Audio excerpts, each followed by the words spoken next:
Hi friends, నేను మీ మీనా ముక్తేశ్వర్. పునర్జన్మ ఈరోజు 26వ భాగం చదువుకుందాము. మరి కథలోకి వెళ్ళిపోదాం. గాంధీ గారు తనకు వచ్చిన సమాచారం చూస్తూ ఉన్నారు, గుర్తు చేసుకుంటూ ఉన్నారు. ఆశామౌళి చనిపోయే ముందు ప్రెగ్నెంట్ అని తెలిసింది. అంటే చనిపోయిన ఆశామౌళి ప్రెగ్నెంట్ కావడానికి కారణం విశాల్ దత్త వల్ల తల్లి కాబోతున్న ఆశామౌళి తమ ఆస్తులకు ఆశామౌళికి పుట్టబోయే బిడ్డ అడ్డుగా ఉంటుందని మల్లికా దత్త ప్లాన్ వేసి చంపేసే అవకాశం ఉంటుంది. గాంధీ గారు ఒక కేసు పట్టుకుంటే పూర్తయ్యే వరకు వదిలిపెట్టే సమస్యే లేదు. ప్రతి విషయంలోనూ రెస్ట్ కూడా తీసుకోకుండా ఆలోచిస్తూ పగడ్బందీగా ఉంటారు. మల్లికా దత్త పుట్టింటి వారు ఫ్యాక్షనిస్టులే. ఆమె వారి సహాయంతో ఆశామౌళిని తన లైఫ్కి అడ్డం లేకుండా తప్పించి ఉండవచ్చు. పైగా ఆశామౌళి మీద విపరీతమైన మోజు ఉన్న ఆమె భర్త విషయం ఆమెకు కొంత కంటగింపుగానే ఉన్న విషయం బయటపడింది. విశాల దత్త గారి భార్య మల్లికా దత్త గురించి ఆలోచిస్తున్నారు. ఇంతలో సుదర్శన్ గారు గాంధీ గారికి ఫోన్ చేశారు. తన చెల్లెల గురించి, విక్రమ్ గురించి వచ్చిన ఫోన్ కాల్ గురించి చెప్పారు. ఆఫీస్ పరిస్థితులు కొద్దిగా చిరాగ్గా ఉన్నాయి సార్. అదే సమయంలో బాబు ఆరోగ్యరీత్యా కూడా మేము ఇబ్బందుల్లో ఉండగా ఇటువంటి పరిస్థితులన్నీ ఏర్పడుతున్నాయి అని బాధగా చెప్పారు. ఆఫీస్లో కొత్తగా చేరిన అతని పేరు, వివరాలు నాకు పంపించండి ముందు అన్నారు గాంధీ గారు అన్నీ విన్న తరువాత. అవును, విశాల్ దత్త విసిరే వలలు ఆస్తిపరులకే కాబట్టి ఆ విషయం కూడా గ్రహించాల్సిందే. నేను తప్పకుండా ఈ కేసుని త్వరలోనూ ముగిస్తాను, ఇబ్బంది పడకండి, మీరు ఆందోళన మాత్రం చెందకండి. అనితకు ఎటువంటి అపాయం లేకుండా సెక్యూరిటీ కల్పిస్తాము అని చెప్పారు గాంధీ గారు. బాబు సంతోష్ ఎలా ఉన్నాడు అని ప్రశ్నించారు గాంధీ గారు. చెప్పకపోవడం ఏమిటి? డాక్టర్ సంజయ్ గారు తన ఫామ్ హౌస్లో బాబుకి వైద్యం చేయిస్తున్నారు సార్. ఆ విషయాన్ని సీక్రెట్గానే ఉంచమని ఆయన కోరారు. అందువల్ల నాకు, నా భార్యకు తప్ప బాబు సంజయ్ గారి దగ్గర ట్రీట్మెంట్ తీసుకుంటున్నట్లు ఎవ్వరికీ తెలియదు సార్ అని చెప్పారు సుదర్శన్. ఓకే, మంచి విషయమే. సంజయ్ గారు చాలా మంచి వైద్యులు. బాబుకి త్వరలోనే క్యూర్ అయిపోతుంది. బాబు విషయం, అనిత గారి విషయం గురించి కూడా మీరు ఆందోళన చెందకండి. ఇప్పుడు మీ ఆఫీసులో కొత్తగా చేరిన ఎంప్లాయీ వివరాలు పంపించండి, వెంటనే దాన్ని క్లియర్ చేస్తాము అని చెప్పారు గాంధీ గారు. సుదర్శన్ గారి గురించి తెలుసుకుంటే ఆయన ఫీల్డ్లో ఎంత నిజాయితీగా నడుస్తున్నారు. ఒక స్థాయికి వెళ్ళినవారు. పక్క వాళ్ళను తొక్కేసి తను మాత్రం పైకి చేరుకోవాలి అనుకుంటాడు. కానీ అటువంటి వ్యక్తిత్వం ఉన్న మనిషి కాదు సుదర్శన్ గారు. అవన్నీ కూడా సేకరించారు. ఆ తరువాత బయట ప్రపంచంలో సుదర్శన్ గారి పట్ల ఈర్ష్యతో అటువంటి పుకార్లు వచ్చి ఉండవచ్చు. సుదర్శన్ గారి పట్ల ఒక రకమైన గౌరవభావంతోనే ఉన్నారు గాంధీ గారు. గాంధీ గారు వెంటనే కానిస్టేబుల్కి ఫోన్ చేసి తెలియకుండా మఫ్టీలో విక్రమ్ వాళ్ళ ఇంటి విషయాన్ని చెప్పి అనితకు రక్షణగా ఉండాలి అన్న విషయాన్ని చెప్పారు. విక్రమ్కి తెలియకుండా జరగాలి సుమా అని కూడా చెప్పారు. సుదర్శన్ గారు పంపించిన డీటెయిల్స్ని పంపించవలసిన వారికి పంపి వెంటనే విషయ సేకరణ జరగాలి అని కోరారు గాంధీ గారు. వంటింట్లోకి వెళ్ళి పుల్కాలు, లంచ్కి సిద్ధం చేసుకున్నారు గాంధీ. ఇంతలో రోమా వచ్చింది. గాంధీ గారు ఆశ్చర్యపోయారు. మీరు అని ఆశ్చర్యంగా చూస్తూ రండి రండి అంటూ నవ్వాడు గాంధీ గారు. ఏం రాకూడదా ఏంటి సార్, ప్రశ్నార్థకంగా అలా చూస్తున్నారు నా వైపు అంటూ నవ్వింది రోమా. లంచ్ బాక్స్ తీసుకువచ్చింది. ఏమిటి ఇది అంటూ నవ్వారు గాంధీ గారు. లంచ్ బాక్స్ అన్నది రోమా. ఇతరులు ఇచ్చిన ఆహారం మేము తీసుకోం, అది మా రూలు అన్నారు గాంధీ గారు. మీకు భయం అక్కర్లేదు సార్, నేను తింటూనే మీకు తినిపిస్తాను అంటూ నవ్వింది సరదాగా రోమా. తినిపించటమా అని నవ్వేశాడు గాంధీ. నిజానికి బాగా ఆకలిగా ఉన్నది గాంధీ గారికి. కిచెన్లోకి వెళ్ళి ప్లేట్స్ తీసుకొచ్చి వడ్డిస్తూ ఉన్నది రోమా. పర్వాలేదు తినండి, ఒక ఫ్రెండ్గా తెచ్చిన భోజనం అనుకోండి అన్నది రోమా. హాస్పిటల్లో పేషెంట్లు తక్కువగా ఉన్నారా? నా ఆరోగ్య పరిస్థితి గురించి పట్టించుకుంటున్నారు ఇప్పుడు అని నవ్వుతున్న గాంధీ గారి వైపు చూసి నవ్వేసింది రోమా. ఫోన్ నెంబర్ తీసుకున్న దగ్గర నుండి ఉదయాన్నే గుడ్ మార్నింగ్ పెట్టడం, అప్పుడప్పుడు మెసేజ్ చేయటం చేస్తుంది రోమా. అందువల్ల వారికి ఫ్రెండ్షిప్ ఏర్పడింది. సంతోష్కి నాన్నగారే వైద్యం చేస్తున్నారు. నాన్నగారి చేతిలోకి ఆ కేసు రావడం సంతోషం అనిపించింది. అదృష్టం, ఎందుకంటే అటువంటి కేసులని చాలా చాకచక్యంగా క్లియర్ చేసేస్తారు మా డాడీ అంటూ నవ్వుతూ గర్వంగా చెప్పింది రోమా. రోమా మనస్తత్వం, తండ్రికి తగ్గ కూతురుగా ఆమె విషయం ఎప్పుడో తెలుసుకున్నాడు గాంధీ. లంచ్ అయిన తర్వాత ఒక రకమైన బాధగా ఉంది రోమా. ఏమైంది రోమా అన్నారు గాంధీ గారు. ఏమీ లేదు సార్, ఈరోజు రెమో చనిపోయిన రోజు. ఇద్దరం కలిసి పెరిగే అవకాశం లేకపోయినా కలిసి పుట్టిన బంధమో ఏమో తెలియదు, కానీ భలే బాధగా అనిపిస్తుంది నాకు. వాడి చావు వెనుక అసలు ఏ కారణం లేదంటారా అన్నది రోమా ఆశ్చర్యంగా. మొత్తం నేను రికార్డ్ తీసుకున్నాను. ఆశామౌళి, రెమో చిన్నతనం, వయసు ఆకర్షణతో ఇద్దరూ ప్రేమలో పడ్డారు. లైఫ్ని మాత్రం ఎంజాయ్ చేశారు. ఒక రకమైన మొండి స్వభావం ఇద్దరిలో ఉంది. అంటే ఆశామౌళికి తల్లి మాట వినే తత్వం లేదు. అలాగే మీ రెమో మంచి పెంపకంలో పెరిగిన కుర్రాడు కాదు. తను కూడా మొండివాడే. స్నేహితుల వల్ల డ్రగ్స్ ఎడిక్ట్ అయ్యాడు. ఆ డ్రగ్స్ వల్ల అతని ప్రాణం పోయింది అని కన్ఫర్మ్ చేసుకున్నాము. ఇందులో ఎవరిని అనుమానించాల్సిన అవసరం మాత్రం లేదు అన్నారు గాంధీ గారు. ఓకే సార్ అంటూ బయలుదేరుతున్న రోమా ముఖం ఏదో బాధగా అనిపించింది గాంధీ గారికి. కారు డ్రైవ్ చేసుకుంటూ వెళుతున్నాడు విక్రమ్. విక్రమ్ ఇంటి నుండి బయలుదేరిన కాసేపటికి ఎవరో నలుగురు అగంతకులు కారులో వెంబడించటం మొదలుపెట్టారు విక్రమ్ని. ఆ విషయం గమనించిన అక్కడ మఫ్టీలో ఉన్న కాపలాదారులు గాంధీ గారికి మెసేజ్ చేశారు విషయాన్ని. అనుమానితులుగా ఉన్నారు సార్ వాళ్ళు. కొంతసేపటి నుండి విక్రమ్ ఎప్పుడు బయటకు వస్తాడో అని వెయిట్ చేస్తూ ఉన్నారు. ఇప్పుడేమో వెంబడిస్తూ ఉన్నారు అని మెసేజ్ చేశారు. గాంధీ గారు అక్కడికి దగ్గరలో ఉండడంతో వెంటనే బయలుదేరారు పోలీసులను తీసుకొని. విక్రమ్ని వెంబడించి దారిలో అటకాయించారు అగంతకులు. ఎవరు మీరు అంటూ అరుస్తున్నాడు విక్రమ్. కారు అద్దం పగలగొట్టి డోర్ తీసి విక్రమ్ని బయటికి లాగేశారు. నలుగురు కలిసి వేరే కారులో ఎక్కించుకుంటున్నారు. కారు ప్రయాణిస్తుంది. గాంధీ గారు వచ్చేసరికి విక్రమ్ కారు, పగిలిన అద్దాలు అన్నీ చూసి ఎటువైపు వెళ్ళి ఉంటారు అని టైర్ గుర్తులు కొన్ని గమనించి అటువైపు వెళ్ళారు. బీచ్ ప్రాంతం దారిలోకి కారు వెళుతుంది. విక్రమ్ని బాగా కొడుతూ ఉన్నారు కారులో. ఎవరు మీరు? ఎందుకు కొడుతున్నారు నన్ను అన్నాడు విక్రమ్ కోపంతో. మాకు ఈ పని అప్పగించిన వారు చెప్పారు. చేయాల్సిన ధర్మం మాది.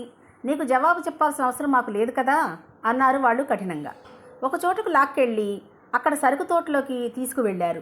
విక్రమ్ తప్పించుకొని పరిగెత్తుతుంటే అతని కాళ్ళ మీద ఒక పెద్ద కర్రను విసిరేశాడు ఒక అగంతకుడు. అంతే, అదుపు తప్పి పడిపోయాడు విక్రమ్. నిజం చెప్పండి, ఎవరు పంపితే వచ్చారు మీరు? నన్ను చంపమని ఎవరు చెప్పారు మీకు అంటున్నాడు విక్రమ్. వారు కొడుతున్న దెబ్బలు భరించలేక బాధపడుతూ అడుగుతున్నాడు. విక్రమ్ చేతులు వెనక్కి కట్టేశాడు ఒకడు. మరొకడు బాగా పొడవాటి పదునైన కత్తిని తీసి విక్రమ్ని పొడవబోయాడు. సరిగ్గా అప్పుడే గాంధీ గారు వేగంగా వచ్చేశారు. వెనక పోలీసులు కూడా వచ్చారు. అప్పటికి విక్రమ్కి కత్తి వల్ల కొద్ది గాయం అయ్యింది. అందరినీ పట్టుకున్నారు. ఎవరు మీరు? వీళ్ళు ఎవరో ఏమిటో మొత్తం డీటెయిల్స్ లాగండి. వీళ్ళకు మంచి ట్రీట్మెంట్ కూడా ఇవ్వండి. చెప్పే వరకు నేను ఆపొద్దు అంటూ కోపంగా చెప్పారు గాంధీ గారు. గాంధీ గారు విక్రమ్ ఇంటిని కాపలాగా కాస్తున్న వారికి ఫోన్ చేసి అక్కడ పరిస్థితి అంతా బాగుందా అని అడిగారు. ఆమె సేఫ్టీగానే ఉన్నారు సార్, బయట కూర్చొని ఏదో పుస్తకం చదువుతూ ఉన్నారు అని చెప్పారు పోలీసులు. అనితకు ప్రాణగండం ఉంది అని సుదర్శన్కి ఫోన్ చేసింది ఎవరు? ఇప్పుడు విక్రమ్ మీద దాడి చేసింది ఎవరు మరి? సుదర్శన్కి వచ్చిన ఫోన్ కాల్ని రికార్డ్ మొత్తం సేకరించమని వేరొకరికి అప్పగించారు గాంధీ గారు. ఆ డీటెయిల్స్ మొత్తం చూడాలి. సుదర్శన్ గారి ఆఫీసులో చేరిన ఆ కొత్త వ్యక్తి అసలు ఎవరు? పాత ప్రశ్నలకు సమాధానాలే లేవు, మళ్ళీ కొత్త ప్రశ్నలు పుడుతున్నాయి. ఏం కేసురా బాబు ఇది అనుకున్నారు గాంధీ. ఎంత తెలివైన పగడ్బందీగా చేసేవాడైనా ఎక్కడో ఒక తప్పు చేస్తూనే ఉంటాడు. ఇప్పుడు విక్రమ్పై దాడి చేసిన వాళ్ళు ఎవరో తెలుసుకోవాలంటే కొంతవరకు నిజం తెలిసే అవకాశం ఉందని అనుకున్నారు గాంధీ. విశాల్ దత్త దగ్గరకు బయలుదేరారు గాంధీ గారు. అన్ని ప్రశ్నలకు సమాధానం వాడి దగ్గరే ఉండాలి, పరమనీచుడు అనుకున్నారు గాంధీ గారు. గాయపడిన విక్రమ్ని హాస్పిటల్కు తీసుకువెళ్లారు. ఏంటి, విక్రమ్ మీద అటాక్ చేయించింది మీరా అని ఆశ్చర్యంతో అడుగుతున్నాడు ఆలీ. అవతలి వారి సమాధానం మౌనంగా ఉంది. రష్యా నుండి తెప్పించా, స్పెషల్ వైన్ టేస్టుడు, లైట్గా ఈ ఆయిల్ లిటిల్ బిట్ అంటూ ఆ వైన్లో ఖరీదైన మత్తు పదార్థం డ్రాప్ వేశారు. మాయ చేస్తున్నారు అంటూ వైన్ తాగుతూ హ్యాపీగా ఎంజాయ్ చేస్తున్నాడు ఆలీ. జీవితమే ఒక ఆనందం, అంతులేని స్వర్గమయం, కోరుకుంటే నిరంతరం కాదా ఒక స్వర్గధామం అని మత్తెక్కిన ఆలి పాట పాడుకుంటూ గ్లాస్ నెత్తి మీద పెట్టుకొని చాలా చక్కగా డ్యాన్స్ వేయడం మొదలుపెట్టాడు. ఒక కాలు లేదు, ఒంటి కాలు డ్యాన్స్, మళ్ళీ నెత్తి మీద గ్లాసు కూడా. అందుకేరా నువ్వు నాకు నచ్చింది. నిరాశ చెందవు. జీవితంలో ఏది లేకపోయినా ఆనందం అనేది ఎలా ఉండాలో, సంతోషంగా ఎలా ఉండాలో నిన్ను చూసి నేర్చుకోవచ్చు.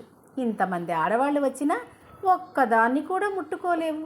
నీకు ఆ శక్తి లేదు అన్న బాధ కానీ, కాలు లేదు అన్న బెంగ కానీ మరి ఏది లేదురా నీకు.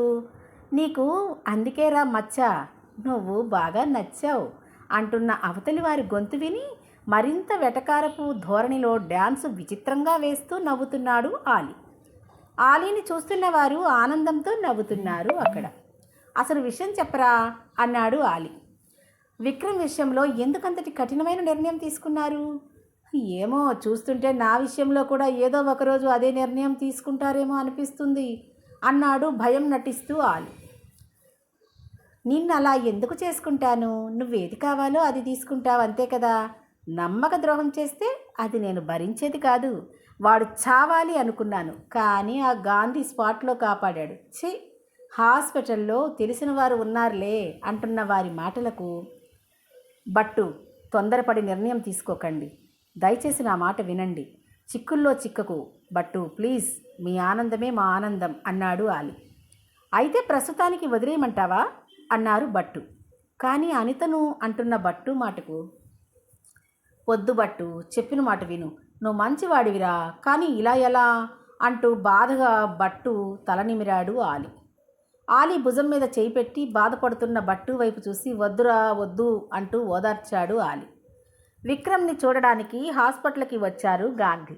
అనిత దగ్గర కూర్చుని తల పట్టుకుని ఏడుస్తూ ఉంది. ఊరుకోండి, మొత్తానికి పర్వాలేదు కదా. ఇప్పుడు మీరు ఈ పరిస్థితుల్లో ఇలా బాధపడకూడదు మీరు అన్నారు గాంధీ. ఇంతలో పక్క వార్డు నుండి బయటకు వచ్చాడు సాగర్. గాంధీ సాగర్ వైపు చూస్తే అబ్బాయి పుట్టాడు సార్ అంటూ నవ్వాడు సాగర్. తల్లి బిడ్డ క్షేమం అంటున్న సాగర్ వైపు చూసి నవ్వారు గాంధీ. కుంటుతూ వెళుతున్న వ్యక్తి వైపు చూసి గాంధీ, ఇప్పుడే వస్తాను సాగర్ అంటూ ఫాస్ట్గా వెళ్ళారు గాంధీ. ఆలీ అన్నారు గాంధీ. ఆలీ చేతిలో ఫైలు మందుల కవరు ఉన్నాయి. హాయ్ సార్ అన్నాడు ఆలీ. ఏమిటి హాస్పిటల్కి? ఎవరిని చూడాలని వచ్చారు అన్నాడు గాంధీ. కాలు చూపించుకోవడానికి సార్. ఇక్కడ మందులు వాడుతూ ఉంటానుగా, అప్పుడప్పుడు బాగా నొప్పి లేస్తుందిలే కాలు అన్నాడు ఆలి. ఆ ఫైలు మందులు చూశారు గాంధీ. ఈ మందులు బాగా పనిచేస్తాయి అన్నారు గాంధీ. ఎప్పుడు వచ్చారు, ఎప్పుడు చూపించుకున్నారు అన్నాడు గాంధీ. చూపించుకున్నాను సార్ అన్నాడు ఆలి. ఇంతలో ఒక నర్సు, సార్ డాక్టర్ గారు వచ్చారు, కలిసి వెళ్ళండి అన్నది ఆలీతో. నర్సు వెళ్ళిపోయాక మరి చూపించుకున్నానన్నారు, ఈ మందులు అవి అన్నాడు గాంధీ. లేదు సార్, కాలు బాగా నొప్పులేస్తుంది. నేను వాడుకునే స్లిప్పులు చూపించి ముందు మందులు తీసుకుని వెళ్ళిపోదాం అనుకున్నాను అన్నాడు ఆలి. మామూలుగా ఒక రకం కేసులు చూస్తే డాక్టర్లకే బిజీ, ఇక్కడ అన్ని రకాల వైద్యం చేస్తారు ఎక్కడ సార్ అంటూ నవ్వుతూ అతని వైపు అలాగే చూశాడు గాంధీ. సుదర్శన్ గాంధీ గారికి ఫోన్ చేసి విక్రమ్ సంగతి అడిగాడు భయంగా. ఏం పర్లేదు, మీరు భయపడకండి, అంతా బాగానే ఉంది. ఈ విషయం తెలిసినట్టుగా వద్దులే, మళ్ళీ మీరు అక్కడ బాబు ఇక్కడ, ఈ విషయాలన్నీ ఎందుకు ప్రస్తుతానికి. అయితే ఏ ప్రాబ్లం లేదు, మీ సిస్టర్ గారు కూడా బాగానే ఉన్నారు, ఆమె కూడా చూపించుకుంటున్నారు, ఇబ్బంది పడకండి అన్నారు గాంధీ. మరొక విషయం సుదర్శన్, నేను అనిత గారి ఇంటికి ఎవరికీ తెలియకుండా బందోబస్తు ఏర్పాటు చేశాను కాబట్టి అనిత గారికి ఏ ప్రమాదం లేదు అన్న విషయం తెలుసుకోండి అన్నారు గాంధీ. విశాల్ దత్త దగ్గరకు వెళ్ళాలి అనుకున్న గాంధీకి విక్రమ్ని హాస్పిటల్కి వచ్చి చూసి అతనితో 2 విషయాలు మాట్లాడి వెళదామని వెనక్కు తిరిగారు. సృహలోకి వచ్చిన విక్రమ్తో మాట్లాడుతున్నారు గాంధీ. విక్రమ్, నీపై అటాక్ చేసిన వారు ఎవరో నీకు తెలుసా, గుర్తించగలరా? ఆ వ్యక్తులను లేక ఈ అటాక్ చేయించిన వారు ఎవరు అన్నది కూడా ఊహించగలరా పోని అన్నారు గాంధీ. ఆశ్చర్యంగా ఉంది సార్, నాపై హత్యా ప్రయత్నం ఎందుకు జరిగిందో అన్నది నాకే అర్థం కావడం లేదు అన్నాడు విక్రమ్ బాధగా. మంచి పనులు చేస్తున్న త్యాగమూర్తులనే చంపేస్తున్నారు విక్రమ్. వినోద్ గారి మరణం అందుకు నిదర్శనం. మనం మంచి చేయడానికి సహాయం చేస్తున్నప్పుడు మంచి మనకు ఎదురవుతుంది, అలాగే చెడుకు చెడు ఎదురవుతుంది. చిత్రమైన ప్రపంచం మారిపోయింది. మంచి చేస్తున్న వాడిని మట్టు పెట్టేస్తున్నారు, చెడు చేస్తున్న వాడిని కాపాడుతున్నారు జనాలు. ఇప్పుడు మంచి చెడుల మేళవింపు మరి నీ విషయంలో మది. ఏం జరుగుతుందో అది నీకే తెలియాలి అంటూ గాంధీ గారు అక్కడి నుంచి వెళ్ళిపోయారు. విక్రమ్ ఆలోచనలో పడ్డాడు. ఎవరు చంపడానికి ప్రయత్నించారు నన్ను? విశాల్ దత్త నా మీద నమ్మకం ఉంచాడు, ఎందుకు చంపుతారు అనుకుంటున్న విక్రమ్ రూమ్లోకి అనిత వచ్చింది.